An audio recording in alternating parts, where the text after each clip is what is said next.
Hello, welcome back to movie biz. आज जो film industry का हाल है वो थोड़ा सा तो बेटर डेफिनेटली हुआ है, क्योंकि दृश्यम 2 बहुत बड़ी हिट हो गई है। तो एक फिर से लहर आई है, मुस्कुराहट आई है बॉक्स ऑफिस पे। मगर उसके मुकाबले पिक्चरें बहुत फ्लॉप्स भी हुई हैं। जैसे ऊंचाई बहुत बड़ी फिल्म नहीं चली, जैसे राम सेतु नहीं चली, डॉक्टर जी नहीं चली, फिर थैंक गॉड। अपनी थैंक गॉड नहीं चली। फिर उसके बाद एक कटरीना कैफ वाली फिल्म थी जो वो फोन भी बूथ फोन बूथ नहीं चली। ऐसी बहुत बहुत सी सारी। फिल्में फ्लॉप भी हुई हैं, लेकिन फिर भी एक उम्मीद, एक खुशी की लहर आई है विद दृश्यम 2। और अब जो रिलीज हुई है इस हफ्ते, उसका नाम है फिल्म का भेड़िया। भेड़िया में है वरुण धवन और कृति सेनन। और भेड़िया फिल्म के बारे में हम जानना चाहेंगे नरेंद्र गुप्ता जी से। उन्होंने देखी है फिल्म। बताइए नरेंद्र जी, कैसी लगी आप? भेड़िया का एक थॉट बहुत अच्छा था कि फॉरेस्ट को कैसे बचाया जाए। आज प्रगति के नाम पे कैसे डिस्ट्रॉय करते जा रहे हैं जंगलों को, और उसका इफेक्ट आता है कि बाढ़ें आती हैं, इम्बैलेंस होता है प्रकृति का। तो एक थॉट बहुत अच्छा डायरेक्टर ने लिया है। और जहाँ तक प्लस पॉइंट की बात करते हैं, कई दृश्यों में 3D इफेक्ट बहुत अच्छे हैं, आपको स्केरी भी लगते हैं। और कुछ दृश्यों में अभिषेक बैनर्जी जिन्होंने कमाल का काम किया है, अपनी अदा से आपको हंसाएंगे भी। तो थोड़े बहुत प्लस पॉइंट्स हैं, इतने ज्यादा नहीं कि लोग वेट करें कि यार ये दृश्यम 2 जैसी बड़ी हिट फिल्म बनेगी, तो वो लोगों को निराशा करेगी इस फिल्म बारे में। बट ओवरऑल कैसी है, डायरेक्शन कैसी है? थॉट तो बहुत अच्छा लगा, नया है। But is it gripping? The whole film कैसी है ओवरऑल? सर वही प्रॉब्लम है, फिल्म ग्रिपिंग नहीं है। अमर कौशिक की दोनों फिल्में पिछली बहुत अच्छी गई थी। जैसे उनकी स्त्री बहुत बड़ी हिट फिल्म थी, उसके बाद बालाई वो भी बहुत तारीफ हुई थी। लेकिन इस फिल्म में वो मार खा गए सर। इसकी वजह फिल्म की एक तो लेंथ, फिल्म ऑलमोस्ट 2 घंटे 40 मिनट की पिक्चर है। और आज के जमाने में लोग पौने 3 घंटे की पिक्चर देखना पसंद नहीं करते। नहीं, 2 घंटे से ज्यादा नहीं जाता है। और सेकेंडली फिल्म की स्टोरी जबरदस्ती खींची गई है, फिल्म में बहुत सारी खामियां हैं। एक तो सब्जेक्ट एकदम फिक्शन है, कैसे एक भेड़िया काट लेता है वरुण धवन को, और वो अमावस्या की रात में भेड़िया में कन्वर्ट हो जाता है। तो ये सब्जेक्ट महेश भट्ट ने सालों पहले, 30 साल पहले फिल्म जुनून बनाई थी। दो हॉलीवुड की फिल्म कैट पीपल से हूबहू मारी गई थी, लेकिन खैर एक सब्जेक्ट में नॉवेल्टी नहीं थी। लेकिन इस सब्जेक्ट को कोशिश की उन्होंने एक नेचुरल फॉरेस्ट बचाने के चक्कर में, लेकिन पूरा तरह से गुड़ गोबर कर दिया। अरुणाचल प्रदेश में जाके शूट किया इन्होंने, वो क्यों? पहली बार मैंने सुना है कि नॉर्थ ईस्ट में कोई फिल्म जाकर शूट हो रही है। नहीं सर, अरुणाचल प्रदेश की लास्ट फिल्म थी अनेक, जो अनुभव सिन्हा ने बनाई वो थी। भी चली नहीं वो थी। भी बहुत बड़ी फ्लॉप हुई थी। पता नहीं, अरुणाचल प्रदेश बहुत अच्छा सब्सिडी दे रहा है, कहते हैं 5 करोड़ के आसपास मिल रही है। लेकिन शायद उनकी कंडीशन है कि आप लोकल आर्टिस्ट लेंगे, लोकल बोली पता नहीं बुलवाएंगे। तो इस चक्करों में फिल्म काफी हद तक अफेक्ट करती है कि लोकल आर्टिस्ट लोग कनेक्ट नहीं कर पाते, उनकी भाषा से कनेक्ट नहीं कर पाते। पता नहीं जबरदस्ती क्यों अरुणाचल की भाषा लोगों में थोपी गई है, वहां के कैरेक्टर्स को जबरदस्ती दिखाया गया है। तो ये फिल्म ऑडियंस को कनेक्ट नहीं करती। फिल्म में रोमांस नहीं है, ढंग का इमोशंस नहीं है। और जो फिल्म पूरी इमोशनल कॉमेडी स्कैरी होनी चाहिए, लोगों को डराए, वो बात भी नहीं है। तो एक सतही तौर पे फिल्म ठीक ठाक है, फिल्म की एवरेज रेटिंग है। लेकिन बॉक्स ऑफिस पर फिल्म कमाल नहीं कर पाएगी, क्योंकि फिल्म की ओपनिंग मिली जस्ट 7 करोड़, पिक्चर की मेकिंग है 85 करोड़। तो लोगों को उम्मीद थी कि शायद 15-20 करोड़ की ओपनिंग मिलेगी, प्रमोशन बहुत अच्छा था। लेकिन ये बोलते हैं ना कि मनारी अपने बंदर को नचाना जानता है, भीड़ जमा हो जाती है, लेकिन जब पैसे फेंकने की बात आती है लोग भाग जाते हैं। सेम हाल मल्टीप्लेक्स का है। वरुण धवन ने जमकर प्रमोशन किया, इतना प्रमोशन मेरे ख्याल से जुग जुग के बाद इस फिल्म का हुआ है, लेकिन पब्लिक थिएटर में नहीं आई। मदारी और बंदर मतलब क्या? मदारी आप डायरेक्टर को हिंट कर रहे हो, और बंदर किसे कह रहे हो? मतलब कैसे? मैं बंदर तो समझ। डेफिनेटली आज के डेट में आर्टिस्ट ही हो गए, बेचारे नाचते हैं कूदते हैं, लेकिन पब्लिक अट्रैक्ट नहीं हो पा रही है। और डायरेक्टर मदारी हो सकता है या प्रोड्यूसर हो सकता है, बेचारा काम कर रहा है, लेकिन अनफॉर्चुनेटली लोग थिएटर में नहीं जा रहे हैं। चाहे वो वरुण धवन हो, अक्षय कुमार हो, रणवीर सिंह, रणवीर कपूर, लोगों ने बॉलीवुड को पता नहीं पूरी तरह से नकार दिया है आज की डेट में सर। मतलब स्टार्स सिर्फ गर्दी इकट्ठा कर सकते हैं, क्राउड पुलर सड़कों पे मॉल्स में हो सकते हैं, उससे आप हम उनको स्टार नहीं बोल सकते हैं। स्टार तब होगा जब बॉक्स ऑफिस में कलेक्शंस हो, जब लोग पैसा देके उस स्टार थिएटर को में देखने। एग्जैक्टली तो दैट इज मिसिंग स्टारडम। का ये हिस्सा मिसिंग है। लोग पैसा खर्च के अपने फेवरेट स्टार को देखने नहीं जाते हैं, फिल्म के कंटेंट पे जाते हैं। आजकल ये फर्क आया है। कंटेंट पे मेहनत नहीं कर रहे, अब स्टोरी पे मेहनत कीजिए ना। स्टोरी बहुत सतही तौर पे लिखी गई है।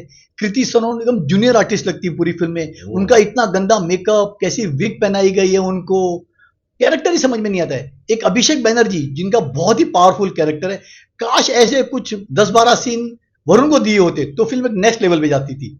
लेकिन unfortunate writing is very poor of Bhediya. तो तकरीबन फिर भी 50-1 करोड़ का धंधा करेगी। हाँ, लाइफ टाइम 50 के आसपास छू सकती है, लेकिन 50 से इंडस्ट्री का भला नहीं होगा ना सर। नुकसान है। अगर 85 करोड़ की फिल्म है तो 50 crore is a losing. Absolutely, it's a losing film all together, no doubt about it. But OTT, internet and music वगैरह से कितना मिल जाएगा? सर म्यूजिक भी फिल्म का डिजास्टर है। कोई बड़ा हिट नहीं है कि लोग चलो थिएटर में म्यूजिक से खींच के चले आए। और ओटीटी वैल्यू तो डेफिनेटली डिपेंड करती है कि आपका फिल्म का लाइफ टाइम का रन कितना हुआ। और जब 50 करोड़ का लाइफ टाइम आपका कलेक्शन आता है तो मुझे नहीं लगता है कि ओटीटी वाले इसको 20 से 25 करोड़ से कोई ज्यादा कीमत देंगे। So it is a flop according to you. Definitely. इन खुले शब्दों में कहें तो it is a losing proposal. Definitely, क्योंकि जियो के साथ मिला ये दिनेश विजन ने, तो आपस में सेटिंग करके जियो कुछ भी कीमत दे दे वो दूसरी बात है। लेकिन अगर रियलिटी में जाए तो film is not a paying proposition for the producer. तो दृश्यम 2 ही सिर्फ मतलब पूरी तरह से छाई हुई है और बिजनेस करेगी अभी, क्योंकि कोई और फिल्म टिक नहीं रही है आमने सामने। तो आई थिंक दृश्यम 2 को खुला रन मिला है। देखिए, जहां हम वापस प्रमोशन की बात करते हैं, दृश्यम 2 का कुछ प्रमोशन कुछ खास बड़ा नहीं था कि लोग वेट करें दृश्यम 2 आ रही है। सबसे बड़ी इसकी थी फ्रेंचाइज वैल्यू।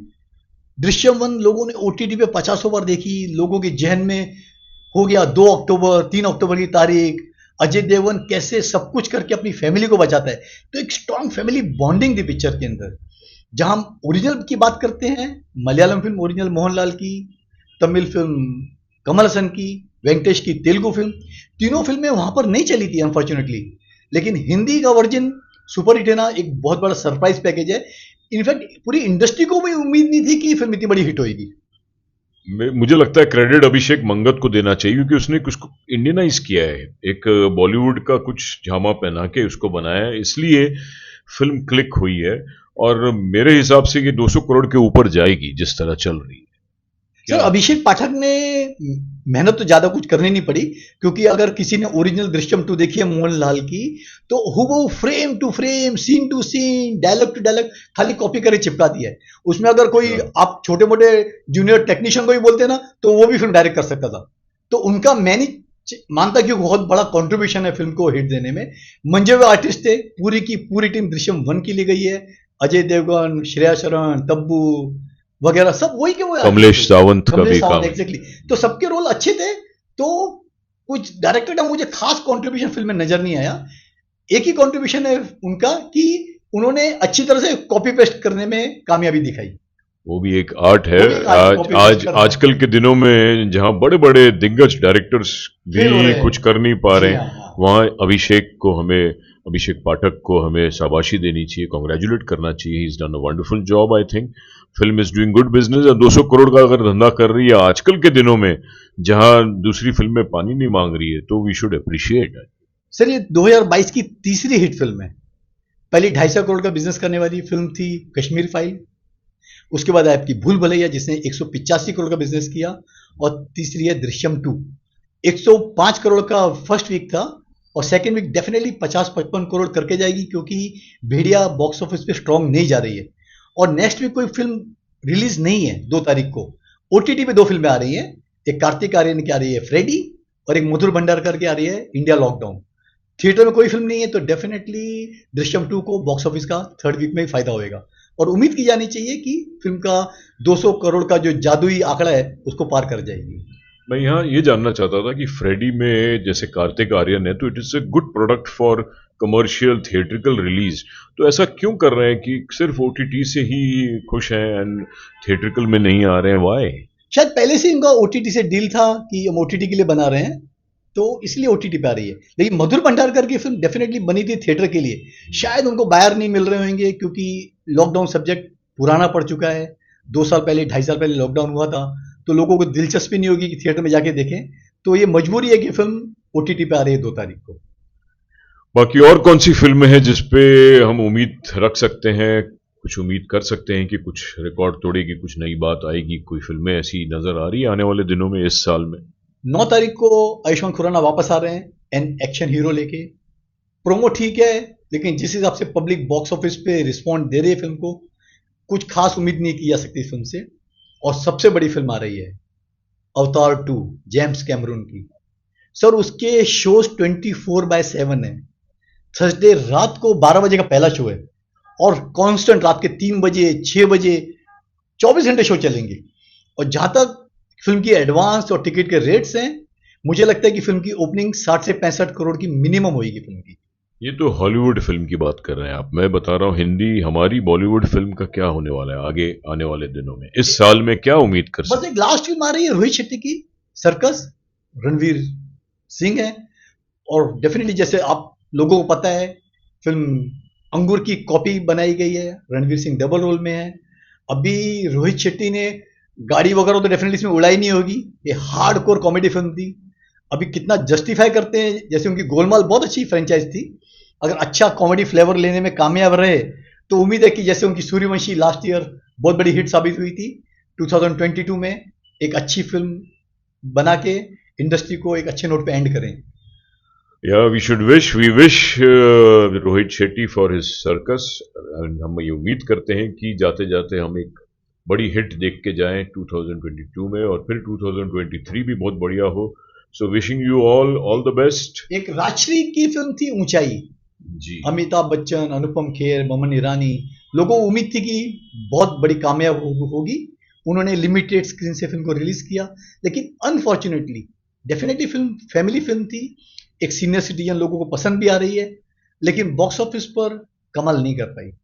2 वीक का बिजनेस रहा जस्ट 24 करोड़।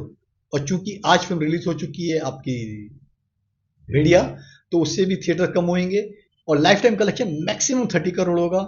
तो एक ऊंचाई से भी 30 करोड़ का बिजनेस हुआ, मतलब 15 करोड़ यहाँ है प्रोडक्शन के जी हाँ, पास। और प्रोडक्शन करीब 50 करोड़ के ऊपर की लागत से मगर OTT internet satellite OTT film को डेफिनेटली अच्छा मिलेगा क्योंकि फैमिली फिल्म है।